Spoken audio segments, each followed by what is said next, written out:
Breaking right now, US superstar broadcaster Megyn Kelly has just exposed an editing scam on Meghan Markle's new Netflix series With Love Meghan that reveals the truth about who she really is. This is absolutely fascinating. Only an industry professional like Megyn Kelly would be able to pick it up.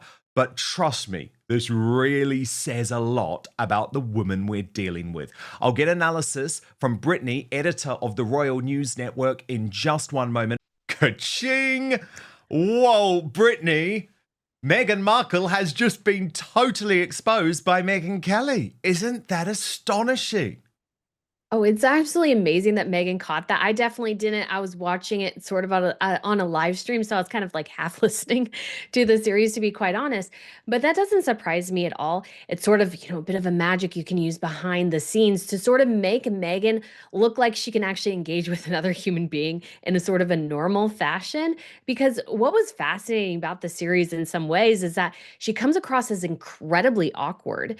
She doesn't really know any of the people she's talking with. She's trying to make sure everything looks super perfect, and she just doesn't come across well in any of the interactions at all, really, that she doesn't really know them. And one time she sort of gave somebody like a backhanded compliment, I thought, where she's as beautiful as the on the inside as she is on the outside. And so I was like, what does that mean, Megan? Because I could see it going a bunch of different ways there. So Megan definitely does not have a good connection with most of the people who are on here. I'll be fascinated to see how things go with season 2. But I bet you the guy who's the producer behind the scenes, who she would interact with on camera a bit, he was, worked with Anthony Bourdain. And I bet you he's right now sitting in his office going, why did I take this job?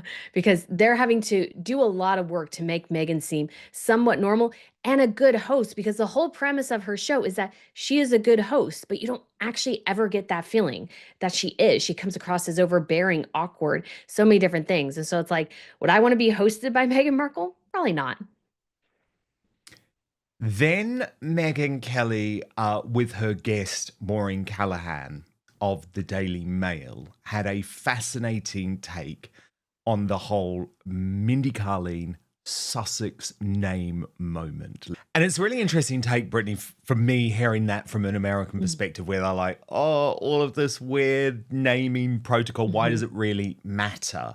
But presumably this is exactly what Meghan Markle wanted. She wanted this moment to go viral. She wanted it to explode, which it did, because she wants everyone to start calling her Meghan Sussex. And I guess Mindy Kaling was just the collateral damage. Yeah, what you want in a conversation with a friend is for somebody to begin lecturing you about their name, which is exactly what Megan did to Mindy. And Mindy didn't know, and Mindy was just trying to be funny. She was trying to sort of help Megan be a little bit more comfortable. And then Megan goes into this long soliloquy about her family name and everything like that, which was sort of a bit ridiculous. But yeah, Megan does, to a certain extent, thrive on confusion. But I think this confusion isn't helping her, because everybody's like, well, what do we call you? You're still calling yourself the Duchess of Sussex, but then you're also calling yourself Megan Sussex. Which is it? Are you a Mountbatten Windsor? Are you not a Mountbatten Windsor? Where are we within this realm? But it's obviously she just is so desperate for the title, so desperate for the attention. And I would say if she really wants to be Megan Sussex, then you can be Megan Sussex, but you have to actually commit to the bit. So that means your billing has to be Megan Sussex, not Megan, the Duchess of Sussex. So you have to actually commit. And it's still surprising that she's not putting the in there, because not having the in there, going Megan, Duchess of Sussex, is technically a divorced woman's name. So she's almost setting Well, I guess she's this just show up setting in her up for the eternity. inevitable, Brittany. Yes. Give it a So few she's like already years. setting it up. So it's always there officially in her divorce title. So even if that changes, if she still has that part of the title, Oh, the show still works. do you know what? Isn't that just astonishing? Because it It shows you is. that she actually doesn't give a damn about what's Mhm. right. This is all about marketing. It's all about marketing. It's Yes. all about how she thinks this is the best way to market herself. Now, what I loved about this Mhm. conversation with Megyn Kelly and Maureen Callahan is they did pick up on some things that I didn't, and they had a fascinating take on the whole Meghan Markle obsession with calligraphy. And I absolutely, well, I loved all of that again, but I think what was best for me about this, Brittany, is Maureen Callahan perfectly summed up my frustration, which has been building over so many years. Like, get over your calligraphy obsession. It's embarrassing. I don't care. It's immature. It's like, is this all you've got? And I have the messiest handwriting in the world, Brittany. So maybe there's a little bit of jealousy, okay, because I was never a calligraphy kid. But please, God, move on. Oh my goodness, I call it her fancy cursive because it's not like true calligraphy, more in like the medieval style. It's fancy cursive. And so it's sort of funny because that is the one thing that I think is Meghan's passion. She talks about hostessing and the show being her passion project and her heart song and everything. And I'm like, no, it's your stinking calligraphy because you have to put it on everything. Even that hat she wore in the renewal thing, it says, let us remain calm. So, lettuce as in lettuce, and Oh, then yes. and but it's funny because just from a branding marketing perspective, you can't read it easily. So if somebody's walking around with the hat, people are just going to stare at you going, "What does that say?" I can't read it because it's too small. It doesn't work. And so it's just kind of crazy how obsessed she is with it. But again, it goes all back to what I noticed about this show, and you see it even in her Instagram here. It's all about the aesthetic. There's no heart or soul within it. Her show was soulless, I thought. And it's just all about looking good and nothing about, actually having connections with people because she didn't have connections with anybody on her show. But yeah, that hat is terrible. That hat is Let she's probably us going to sell is terrible. Can't read remain it. calm. That's also Oh God. terrible. She did Now, oh, sorry, Brittany, you go. no, real quick, she did this little thing on the blackboard. She says, "Oh gosh, breadily or not, here I crumb." Oh, God, make it If you missed stop. that. So she It's likes like those little the food puns. worst puns Oh, it's in so the bad. world. Now, what's It's so interesting, dumb. Brittany, so we have Maureen Callahan and Megyn Kelly doing this sort Mhm. of take from powerful female journalists in the US. But their equivalents here in the UK, certainly on the royal beat, are two women who work for the Times called Roya Nika of the Sunday Times and Kate Mansi, who's of Mhm. the Times of London daily newspaper. And on the whole, they're a little bit softer towards Meghan than someone like me. And they certainly have been much more favourable over the years. They're part of the royal rota, so they try and Mhm. play that game, right? Which I've always been very opposed to. But what was very interesting, Brittany, listening to their discussion, they are actually as opposed to With Love Meghan as Megyn Kelly and Maureen Callahan were. So I'll get your reaction, but first let's just take a watch of this. Please click on my face just to the bottom left to subscribe to this brand new independent news source and turn on the notification bell so you'll be alerted to our brand new live shows, uncancelled interviews, and special royal episodes. So what did you make of their take, Brittany? So it's really interesting. It reminds me of an article I read sort of in The Guardian that was sort of a think piece on it, talking about how, well, Harry and Meghan do need to make money, but is this the best route? And I think one of Meghan's key mistakes here in this series is that, like they said, like Roya said, she has proclaimed to be an advocate for women, that she's progressive, and all these sorts of things. And yet she does this very shallow and sort of vapid, housewife routine. And I think Meghan, at the end of the day, has sort of revealed herself after a period of time of not being the progressive female advocate that she claims to be. But really, at the end of the day, she's pretty shallow. She doesn't have, let's say, a ton to offer in certain ways, and that this is her world to be sort of shallow, vain, and vapid. And so I think that's going to start rubbing people the wrong way because she really should have maybe paired doing some of these things with going and being part of a protest, or going to the library and reading a book or something to like make her seem more engaged, because she claims to never want to be a woman who lunches, and yet she did an entire show about women who lunch. So she doesn't really stand on anything that she has claimed to over the last several years. And I think she did herself and her potential audience an immense disservice by not living up to her own standards. And she does that constantly, and it really undermines her, I think, in the long run. Now, Brittany, Newsweek have looked into the exact moment that Meghan Markle's show started flopping. This is really interesting, actually, because usually people like me get the blame over there in the UK. However, what Newsweek has actually discovered, and this is according to really detailed research, Brittany, is that it was actually American audiences that really pushed the show to the point of backlash and ridicule. So the positive responses were actually winning before the show's release, kept the lead for hours after, as British fans and journalists were frantically watching the show. But the balance between positive and negative posts dropped to net zero around 2 p.m. Eastern Time or 11 a.m. in California, where Meghan and Harry live. So that's really fascinating, isn't it? Because it feels like a lot of the hatred actually is coming from the American side of things. And you actually posted on this. Meghan had a handful of hours before the negative public reaction started towards her series. It's been all downhill from there. The noise may have garnered some attention and views, but what she needs is sales. That is the true metric. But what do you make of the fact, Brittany, that it looks as if more of the negativity is actually coming from America rather than the UK?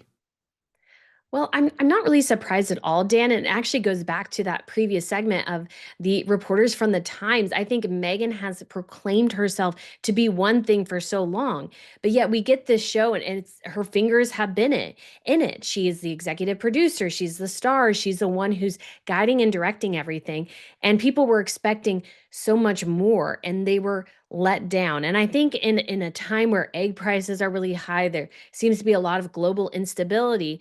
You see this woman in this, $8 million mansion who has a $16 million mansion down the street telling you how to, cut your fruit so you can put it in a huge rainbow. And they're looking, going, I can't even afford one box of strawberries. And you're showing off probably at least, six or something to that effect. I think she came across as way too out of touch. And when she was trying to like say, oh, you could do this on a budget. And you're thinking to yourself, what budget? That looks incredibly expensive. And it's not just budget in terms of financial, but it's time too. Because I think Meghan did herself an immense disservice in this show by not acknowledging that she has housekeepers, she has nannies, she has assistants to do things for her. So yeah, she can spend an hour putting together a rainbow, cut up thing of fruit. But the average woman does not have that time, especially the average working mom. She has nothing in common with the average working mom. And it's sort of like somebody who's claiming, oh, I just worked out and watched what I ate to lose weight when they were really using Ozempic.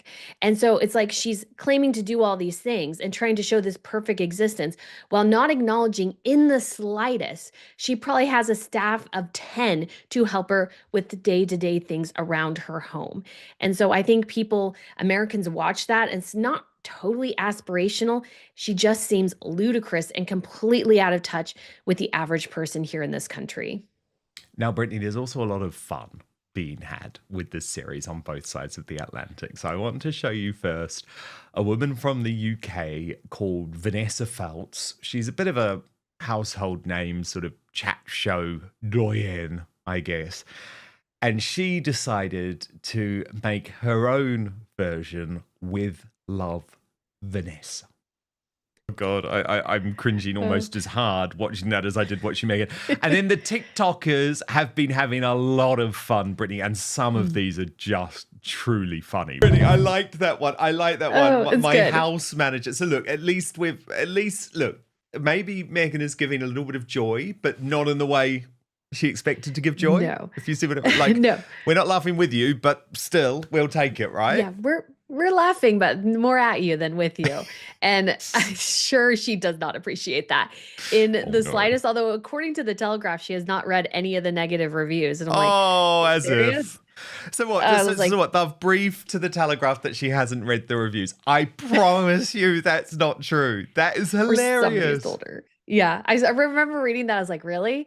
Because it's hard to ignore at this point that she's sort of the source of mockery. And what's interesting too, if you notice, I don't think anybody in Hollywood has come out and claimed to have loved Meghan except for her friends who were on the show. So I think even in her town, Gwyneth Paltrow, Oprah Winfrey, those type of people, they're not coming out and going, yes, with love Meghan was awesome. No, they're staying silent. because they can read the tea leaves and they're like, this was not good.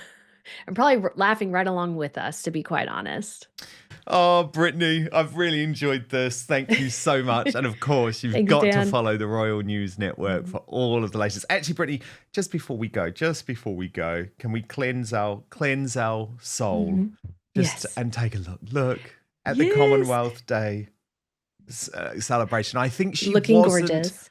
there last year, Brittany, because of Mhm. everything she was going through. And so, isn't it just great? Welcome back, Kate. It's so great to have her got to back. cleanse our soul with a bit of Catherine, the Yes. Princess of Wales, if you see what I mean. Oh, yes, I'm so excited that she's going to be back more this year. I was really a bit concerned for a while that was going to be a very, very slow reintroduction, but I think, going to the Commonwealth service, I actually saw the one in 2023. And so it's great to have her back.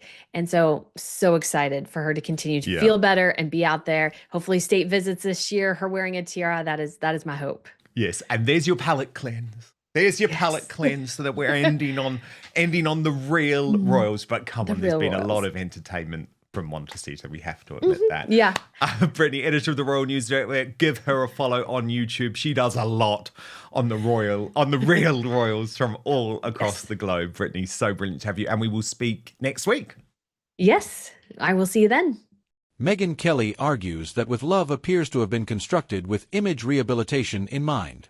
According to her analysis, the program repeatedly emphasizes Meghan hugging crew members, thanking production staff, interacting warmly with guests, and presenting herself as approachable and appreciative throughout filming.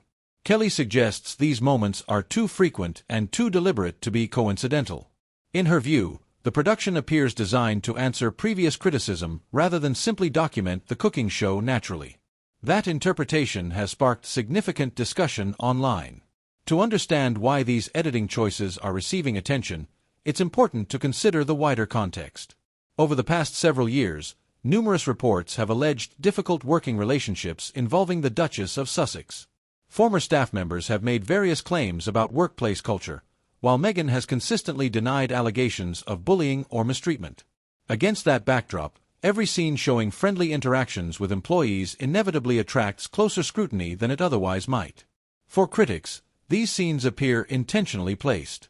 For supporters, they simply demonstrate normal workplace behavior.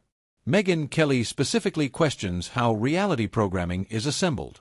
Television producers routinely film many hours of footage before selecting only a small percentage for broadcast.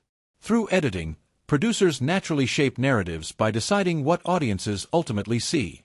Kelly argues that With Love leans heavily into moments designed to reinforce a positive image, making the overall presentation feel more like reputation management than spontaneous reality television. Whether viewers agree with that assessment remains a matter of opinion. This discussion also highlights how public figures increasingly use entertainment projects to shape public perception. Streaming platforms allow celebrities to communicate directly with audiences without relying entirely on traditional interviews or press conferences.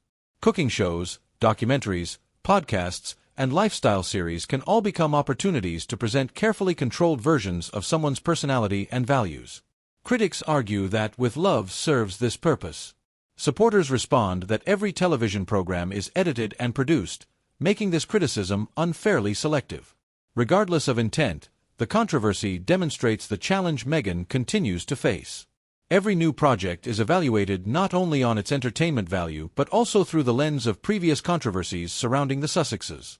Rather than ending debate, With Love has generated fresh conversations about authenticity, branding, and public trust.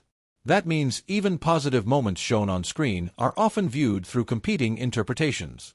This latest debate reflects a broader issue facing modern public figures.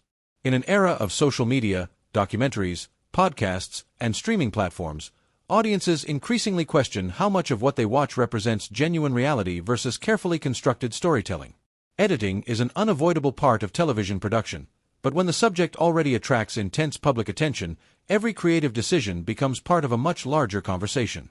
That appears to be exactly what is happening here. Whether viewers see With Love as an authentic lifestyle series or as an exercise in reputation management will likely depend on their existing views of Meghan Markle. Megyn Kelly's criticism has certainly added another layer to the ongoing debate, ensuring that discussion surrounding the Netflix series extends well beyond its original purpose. Thank you for watching. If you enjoyed this breakdown, please like the video, subscribe to the channel, and let us know your thoughts in the comments. Do you believe the editing simply reflects normal television production, or do you think the series was intentionally designed to reshape Meghan Markle's public image?